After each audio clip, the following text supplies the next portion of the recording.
Hello guys and welcome back to my channel.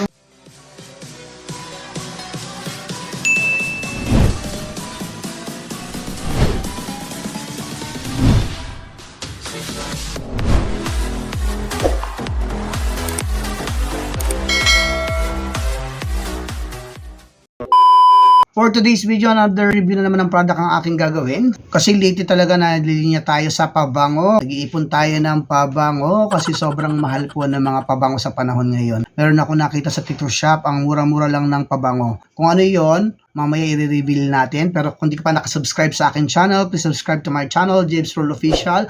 At pakihit po ang like at ang bell button para lagi kayo update sa aking mga bagong video. So yun na nga, i-reveal na natin yung perfume na nabili ko sa TikTok Shop. Ang original price ng product na to ay nagkakahalaga ng 500 pesos plus. Pero na-order ko lang to ng worth, tingnan mo, 90 pesos lang. Kasama na yung shipping fee. Ito yung pabango na Mustang. Aimore Mustang Sport. So ito ay Singaporean product daw. Ayon dun sa pagkakapost ng seller doon sa TikTok Shop. So far wala pa nagbablog ng tungkol dito. Ngayon pa lang, ako pa lang siguro ang nag-vlog nito. Sana. Ayan, so i-check natin yung amoy niya kung kagaya rin ba ng mga pabango na nabili natin na mura lang pero mabango. So yung packaging niya yan, isa sa mga dahilan kung bakit ako nagka-interest na orderin to kasi kulay green, alam niyo naman favorite color ko green. Maganda yung box niya and then charan, ang ganda ng lalagyan guys. So tingnan mo.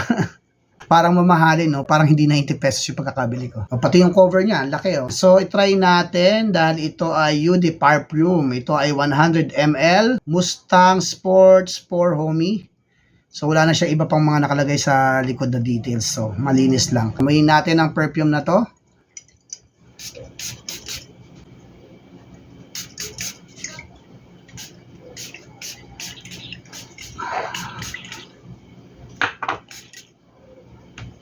Guys, for me, sakto lang yung bango niya guys. Mabango naman, di ko lang sure guys. Pero pag in-spray mo siya, parang may kaamoy siya, parang konting pagka-polo sport. Yung lasting niya, hindi ko lang sure kung matagal ang kanyang lasting. Pero para sa halagang 90 pesos, wala nang problema doon. Napakabango na to para doon. Wala ka na mabibiling pabango ng 90 pesos. Sulit na itong 100 ml na 90 pesos. Ang tagal mo na magagamit ito guys. So itry pa natin once again.